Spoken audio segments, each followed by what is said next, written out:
plate. Was it intentional to have the three bald guys side by side? Because I'm starting to feel like it is.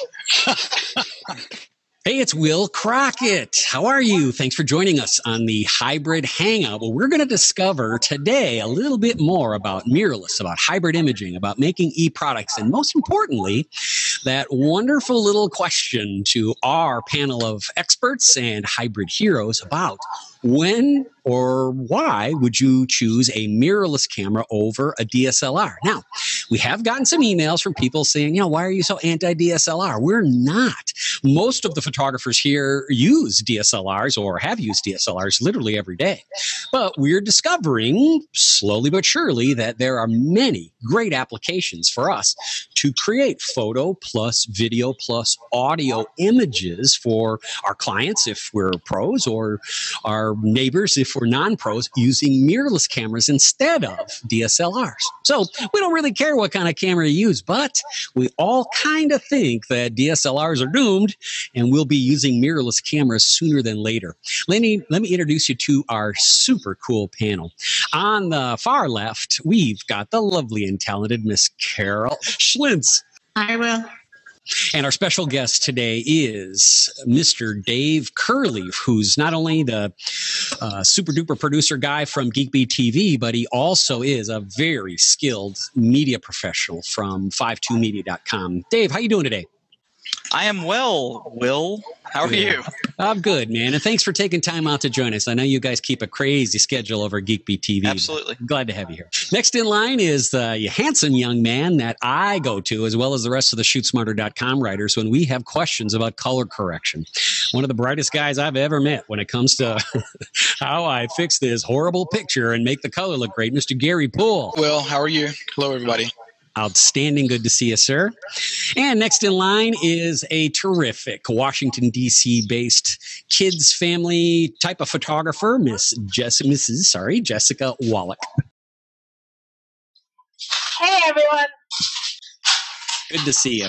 And in the middle, unfortunately, it's kind of funny. One of the more technically astute members of our panel here is a terrific photographer out of the Northwest, Mr. Mark Toll, who's having trouble with his webcam. So we're just going to use the picture of, I don't know, is that your grandson on there? Because you certainly don't look that good.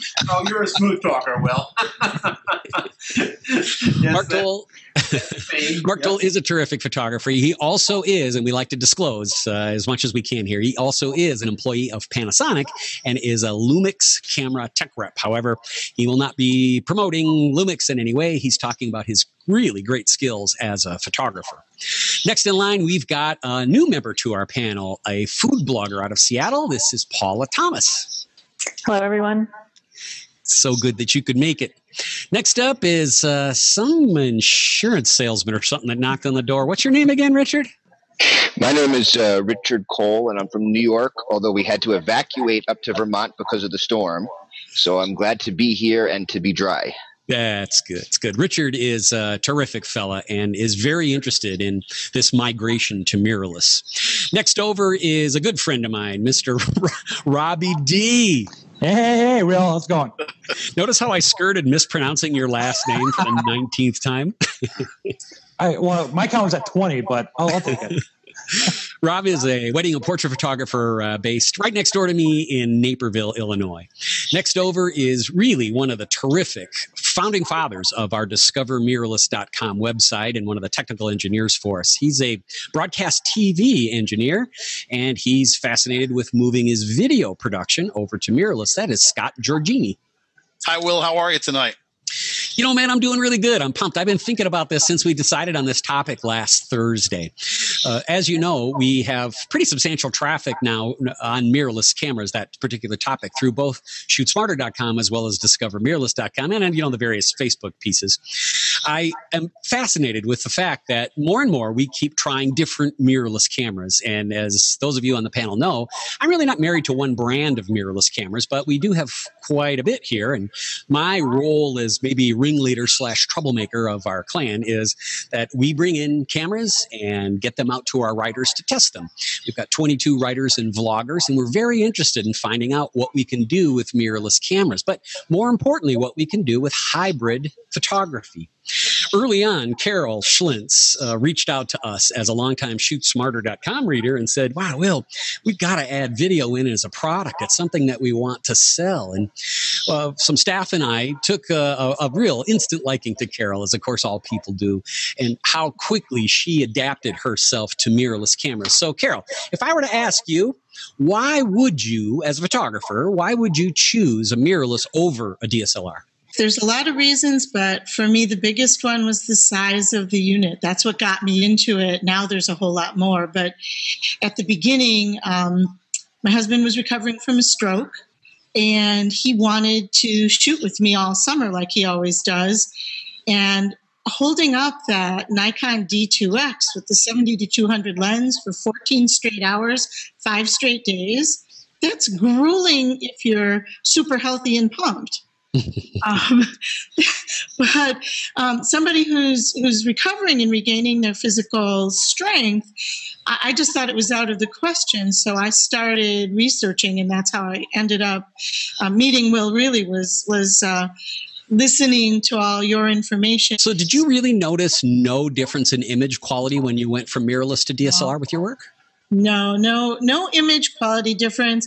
The photographer was a little fumbly with some of the controls at first because she did rip the Band-Aid off and had no clue. But I caught up pretty fast because shooting's what I do for a living. So it was just a matter of really getting myself in tune with the piece of gear that I selected. So when would I? Every single time. And why would I? At the beginning, because it was smaller, and now because of everything else it can do. Mm-hmm. On the topic of video, we've invited Dave Curlee along with us. The GeekBeatTV folks produce a lot of content. The majority that we're familiar with when we watch Callie and John P. on GeekBeatTV is green screen work. And those video cameras are not mirrorless cameras. So I was really fascinated when Dave Curlee was interested in this topic, because I'd really like to know if and when and why he would want to move not only his company's production work that's outside of GeekBeatTV, but maybe even the GeekBeatTV, both studio and location production work. Dave, what do you think the trigger is going to be for you, if ever, to move to mirrorless? Using mirrorless for video is something I'm really interested in. We have a couple cameras. I can't even really tell you the model numbers or anything. One of our engineer actually has an Olympus E5 something, ES something, I don't know. But he's been using it and really, really, really loves it. And I've seen some of the video that he's come up with, and it's basically on par with one of our staples, which is the Canon Vixia line of camcorders. They're inexpensive. They're 1080i cameras, and like for our live show, we use those. We get them locked down and use them with our TriCaster and just back and forth very quickly.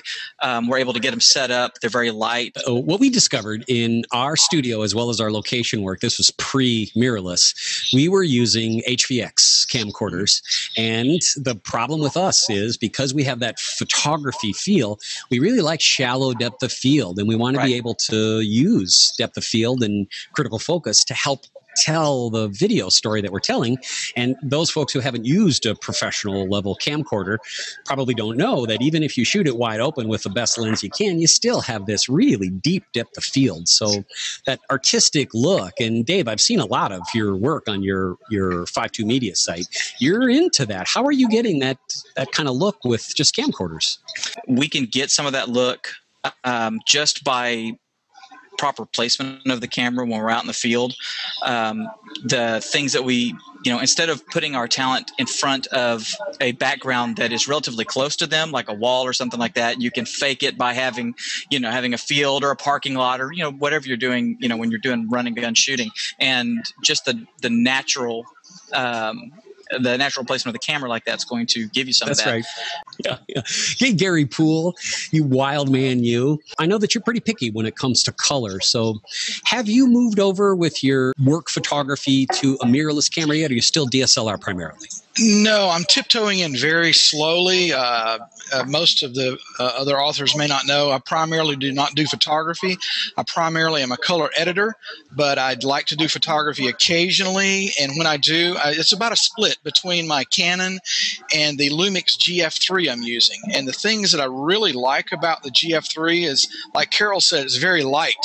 And when I used to have to carry a suitcase full of gear to get the few shots I needed, now I can carry a small case, and my arm is not, killing me by the end of the night. And a real live example, I do about 2 weddings a year, and that's about all I care to do. Wow, slow down. You're burning it up, Gary. Well, at one time I was doing 75 or 80, but I'm not that young anymore. So the young folks can take over for me. Thank you very much. But if I almost told my wife I'm ready to shoot weddings again because the Lumix has made photography fun again for me. The GF3 just is an amazing little camera. And at first I really thought, Will, it was just a little toy. And then the more I started shooting with it and started evaluating the results and seeing what I could do in Lightroom when I would shoot raw. And then I found the amazing feature of this live white balance that just is incredible. Because now, instead of guessing and looking and changing and fixing later, I can do a live shot with this live white balance feature, and the video and the still shot matches. In fact, I just recently did an article, a vlog about that on the new site. Does this mean I get to put you on the spot and I get to ask you the question I've been dying to ask you on camera? Are you ready to have your career smashed? Sure. Go ahead. Auto white balance on a DSLR. I'm talking about a pro level DSLR. Canon, Nikon, Sony, choose any brand you want to. It's always been a little finicky. And one of the reasons that photographers have to shoot RAW files as opposed to shooting JPEG files is because they need to take advantage of correcting auto white balance problems when the camera doesn't get it right. I've noticed on the vast variety of mirrorless cameras we're shooting that the auto white balance function on mirrorless cameras is 20-30% better than any auto white balance on DSLR. Do you see that too? I would disagree. I would say it's closer to 50% better. I am truly amazed that auto white balance, in fact, I just recently gave a program. I said auto is a 4-letter word in photography. Auto anything just never seems to work. Auto white balance is probably the worst culprit that I face as a color editor, especially right now with the beautiful warm fall colors, people shooting in open shade with no flash, and 110% of the time they're going to go very, very cyan blue. And in RAW, I can fix it. In JPEG, you're up a creek. But I have noticed with the Lumix GF3 and GF2 are the ones I've tested. I'm extremely impressed with the auto white balance feature. Absolutely. I'm with you. And it's not just Lumix cameras, please trust me. The Fuji camera, in fact, I think even has tighter, Fuji XPro has even tighter control over auto white balance. But when I see photographers that are struggling with their entire process, meaning they need to shoot quickly and they need to move the files quickly off their camera and into a computer and start their post-processing, instead of using RAW, which does take so much more time, and I'm not an anti-RAW kind of guy either, but I am finding that if you were to switch from a DSLR to a mirrorless camera, you would discover pretty darn quick that its auto white balance, in fact, is a leap above auto white balance. In fact, I call it intelligent white balance because it's a different tool. Agreed. And I don't know why. I'm pretty sure it's magic. There's a little leprechaun in every mirrorless camera, I'm thinking. I'm impressed. Yeah, thanks. Jessica, you've spent a lot of time shooting mirrorless cameras with little kids, and I've seen actually video of you in action on your hands and knees rolling around a park, chasing a little kid through sand and around a merry-go-round. You have got a lot of reasons why you would shoot a DSLR and or a mirrorless, but I know as much as you want to explore hybrid imaging, and you know hybrid imaging is easier on a mirrorless, I know you're using your DSLR a lot. Tell us, what's the constraint there between your choice on shooting a DSLR versus shooting a mirrorless? I'm shooting people on the go constantly, and so the lighting is constantly changing. And as much as I want to be Crockett, I'm just not. I think it would be interesting to see what my success rate is between the two, and then, I'd be ready to put down my D700, but it seems like I have just a little bit more control with the 700 because I've had it longer. It turns out it really takes me a long time to learn a camera and to feel like it's home, that it's where I live. Now, I live with my mirrorless everywhere other than my kids work all the time, like family stuff. If I'm at school, I'm with the mirrorless more. My daughter's school, I do a ton of shooting for them. I think if I had the Fuji and I could figure out all those focusing nuances, like, I would be in love and I wouldn't need any other camera. That is such sweet camera. Let me Yeah. Let me jump in there. Jessica has a Lumix GH2. Is that what you're using? Yep. A Lumix GH2 and some not so good lenses and a couple of good lenses, not great lenses, right? You don't have any super premiums yet? I have Leica. Oh, you do? Good for you. Yes, and I love it. Yeah. And what I love is giving my assistant or giving dad or giving whoever's around the camera to do the video work while I do the main work. And that works really well. Like, I can just hand it off and people can use it really, really well. And I can go in and edit it. Now, this might be because I'm not a super sophisticated videographer, but it works really sweet as my second camera. I know that you really are dying to get your hands on the Fuji XPro. And as we mentioned earlier in the program, some cameras we have a lot of, some cameras we only have one of. We buy them or the manufacturer gives us to them or somebody gives them to us, but we share them around our writers. And I know what Jessica shoots, and I know Jessica very well, and I know how she shoots. And she is a type of photographer that relies on autofocus. Am I right? Yes, I rely on autofocus. Yes. And I'm sorry, my daughter is doing me a Hi, hug Zia. tonight. We're saying hi. Wave. She can't hear you. Okay, good night. Good night. Only live TV. Well, I know that I can't take away autofocus from you because you have to have that. And the Fuji XPro, for all the magnificent features that it has, its autofocus is horrible. It's deplorable how bad it is. And the only thing that I've got negative in my review is that. And it doesn't make any sense to me because they're Fuji design lenses, they're fast lenses, f1.4, f1.8 lenses. There's no excuse for the autofocus to be that bad. So the reason that I haven't sent you the XPro is because I think you'd get very frustrated with it because of its poor I focus. will be using it again, even if you don't send me one. I'll get you whatever you want. You know that. Hey, Mark Toll, you've got more experience than all of us put together when it comes to Lumix lenses. Is mirrorless overall a better choice than DSLR, or is DSLR still the king when it comes to autofocus? Keep in mind that I'm not speaking here as a Panasonic employee. I'm here as much a photographer, but I do work for Panasonic. And Jessica, as she was saying that, I think up until last week, there were advantages to DSLRs in focusing. Because I'm an autofocus person for Panasonic. I describe myself as a lazy photographer. All autofocus, no tripod, HDR handheld. But I have found in my own personal shooting, I still shoot probably 6 or 8, maybe 10 professional shoots a year where I'm getting paid for them. I find that I can shoot portraits. I have trouble shooting fast-moving objects, and I'm using a GH2 like Jessica's. Yep. But last week, and I wished I was on live because I have one of the 4 GH3s in my Stop bragging. This is no place to brag because Giorgini and Robbie D down there have been beating me up relentless on when I'm supposed to get a GH3 to them. Kind of turning them on to the future of where all this is going to go is the impact that audio has. In some of the test e-products that I've made with Little League kids in particular, and some little kid kind of rolling around, when mom hears that little kid speak, particularly when they have a little cute accent, you know, and they're little 3-year-old, I got a pair of twins that are right next door that just are fascinated by a yellow Labrador.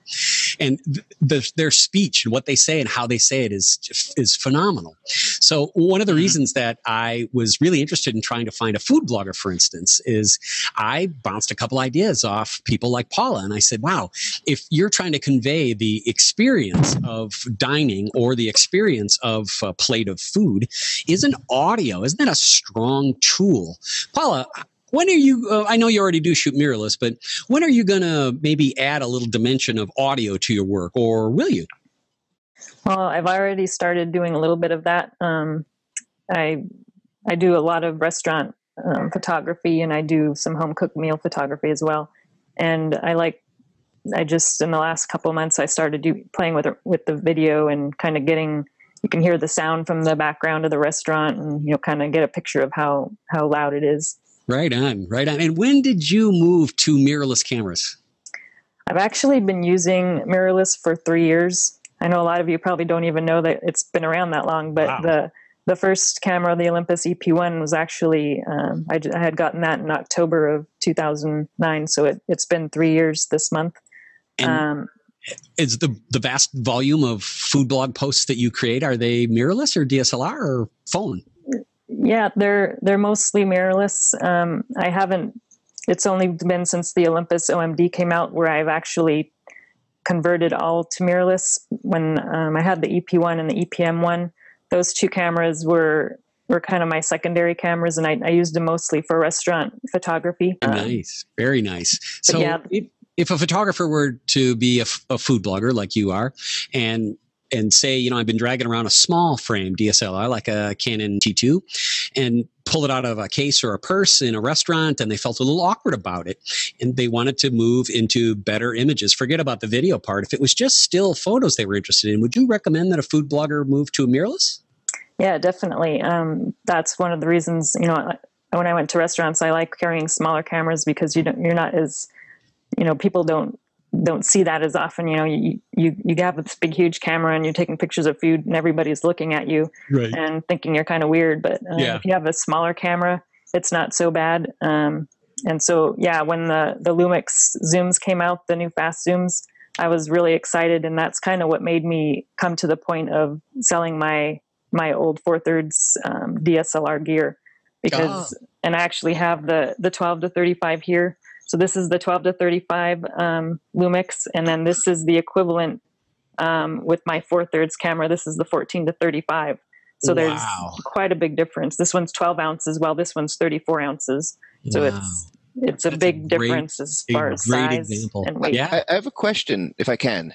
Sure. How does the quality compare? Because I haven't gone mirrorless yet. And this is one of my big concerns is I have this big, Canon glass, and I'm really concerned about going mirrorless with the smaller glass. And so you're showing the size there, and the smaller size is part of the reason I want to go mirrorless, but I'm concerned about quality. So I was wondering if you could just say about the quality between those two lenses. Yeah, the quality. I mean, both of these lenses are, top of the line, pretty pricey lenses. And I just got the Lumix 12-35 a couple weeks ago. So I haven't used it a lot, but what I have used it with, it's been very sharp, and I've been very happy with it. And I have the 35-100 on order, and it should be here next week, hopefully. Richard, that's a great point, and it is a valuable consideration, particularly if you are a photographer that lives and dies by image quality. I mean, it's hard to think that a smaller camera, particularly that much smaller, can deliver the image quality impact that we need. But I can tell you one thing that I've noticed is when I'm shooting video with a DSLR, autofocus is always a headache. Unless you're shooting one of the higher end Sony that has a translucent mirror in there, pretty much blanket across the rules there is a DSLR that's got a mirror in there is going to be trouble when it comes to autofocus with video. Well, mirrorless cameras, and particularly mirrorless cameras that have fast lenses, because they're physically smaller and they autofocus better. I mean, think about it. They got a smaller piece of glass that they're having to physically move back and forth. So one of the things that I found is when photographers are considering, like you are, moving from a DSLR system that they're very comfortable with into the advantages of a mirrorless, the image quality is a huge, huge decision. And I'm so glad that you take your time with that. Richard, your conversation is very different than the rest of the folks here on the panel, because I did ask you, what are you waiting for? What do you want to see? What do you need proven to you to move to mirrorless? And where are you at with your decision? I love your decision-making process, by the way. One of the main thing is quality. I shoot for large corporations and colleges and universities in New York City, and they're used to a certain quality of image for publication. A lot of these images, 90% of them may be used in social media, but I never know which ones are going to go into magazines and newspapers, so they all have to be publication quality. I do special event photography, so it's all on the go. And for me, I've read a bunch of reviews, but I'm the kind of person where I need to try it to see it. So I'm going to hope. You said you'd lend me a camera. I can't wait to try it out at an event I have coming up at one of the universities in New York City. But I need to see. I'm concerned, like you said, about the X1 Pro. With special events, I have to have accurate autofocus. In terms of these special events, I'm constantly on the move. I'm going from one room to another. I'm an autofocus guy. I need to see. Yeah. I need to see that the autofocus works and the image quality. Now, the reason I want to go mirrorless is that when I go to an event, I'm literally carrying around almost 50 pounds of gear. And I have a bad back and I have a bad neck.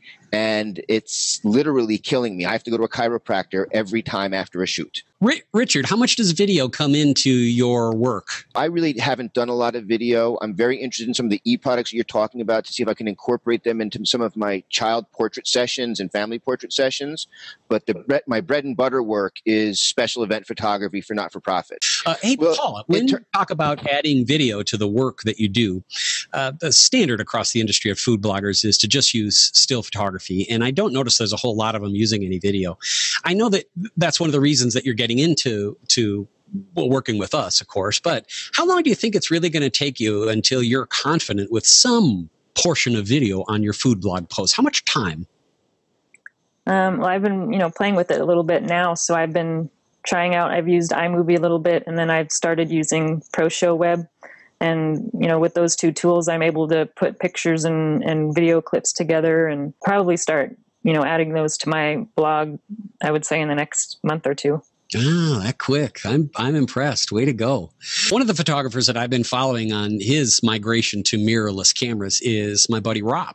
And Rob, you have a really cool story. You went from shooting full-size DSLR into shooting one of the mid-size mirrorless cameras. Fill us in on what you did and when you did it and why.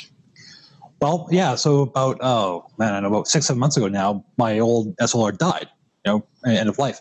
So because I so heavily invested in the glass, I stuck with Sony, and I looked at both the A65 and the A77. Well, the differences between the 65 and the 77 really, the extra cost for the 77, I wasn't getting the features that I really needed, so I thought, okay, I'll stick with the smaller one, the 65. I didn't buy it because it was mirrorless, but let me tell you, I'm so happy I did. Richard, you're talking about weight. As a wedding photographer, let me tell you, walking into a church or a synagogue or a mosque laden down with a lot of gear versus walking with a small camera bag and having all the tools I need is a blessing. It's wonderful. You're right. It makes shooting fun again. And then there are all the other things that I was not expecting. The biggest thing for me in a church is how quiet a mirrorless camera is. You don't have that mirror slap. That's huge. You don't think it's really that loud until you are the only person in a large, setting making noise, and that camera's going slap, slap, slap. No one will complain, but every time you take a picture, you get that sideways glance. I was like, who's making that noise? That's gone with the mirrorless. You get a little bit of the shutter, but that is so quiet. What about flash? About what's this flash you talk about? Oh, stop it! Stop it! It's got great high ISO. Really makes my life a lot easier and saves a lot of time in post. Scott Giorgini, Giorgini, listen to me. You by day work in a broadcast television studio, and then you're adding a mirrorless hybrid studio into your home, and your intention is pretty much just to have fun, right? You're not looking to make money at this? Oh, no, not at all. It's going to be all for charity. And your interest in mirrorless came about how? Well, I've been looking to build a studio in my house to do smaller scale work. I live in Buffalo. The studio that I do work with is in Boston.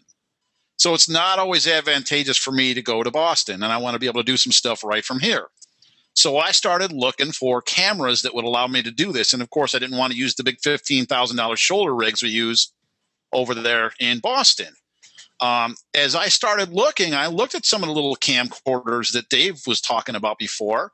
And I looked at DSLRs, and I actually had used some in the past at the studio. And I started to notice the limitations of those two things. I mean, I wanted to be able to produce high quality, high definition video. Any one of those will do that. I wanted to be able to have a lot of lenses. That's right. Well, of course, you know, I can get that with both DSLR and mirrorless, but then it was size, obviously size. Size does matter. Well, as we head into wrap up here on Discover Mirrorless, I wanted to say not only thanks to everyone for joining us, but please, anytime you have thoughts that you'd like to share with the rest of the universe, let us know, and we would love to have you vlog on discovermirrorless.com. And if you're into professional photography and you'd rather write on our professional site, the shootsmarter.com site, please do. We also have an ongoing series. So if you've watched some of this content on hybrid imaging as well as mirrorless, and you're a little confused on some of the terminology, or you want to get up to speed on how a photographer, particularly a professional photographer, is going to create those hybrid E products of the future, that's what the Smarter Photographer video series is all about. It's 8 segments created by a variety of different photographers, some on the panel here, that keep you up to speed on what's going on as far as hybrid blending of still photos as well as video and audio and graphics. It's a cool way to keep up with what's going on. The Smarter Photographer is looking to grow as an image maker, constantly improving their imaging process. Sees every phone, frame, tablet, and computer screen as a great place to put pictures. Still a little nervous about all this video stuff, but it's okay, we'll help you. The Smarter Photographer is a new video series presented by 22 super talented photographers, and 2 that are maybe not so talented. Oh, and my dog. The Smarter Photographer is focused on the smarter ways of shooting, shaping, showing, sharing, and even selling your photo, video, and audio files through the web. Prints, phones, Facebook, iPads, computer screens, and much more as we move into the hybrid imaging era. The Smarter Photographer is on DVD or stream to any screen at any time. Each volume covers the latest, greatest ideas and simple solutions in photography. Volume 1 features fresh info on choosing and using online gallery systems instead of plain old websites. The Netkent's top 10 reasons why we should probably all be using Lightroom 4. Photographer Giulio Sciorio shares the imaging secrets in the hybrid hot seat segment. Should you be thinking about replacing your DSLR with a mirrorless camera, we'll introduce you to our recent results on using LED lighting instead of flash for event photography, and plenty more. The Smarter Photographer is guaranteed good. If you watch it and you don't think you got your 25 bucks worth, just email our customer service and pick out any of our 72 different other videos, from even the $39 ones. The future photography is hybrid, less fuss and more fun.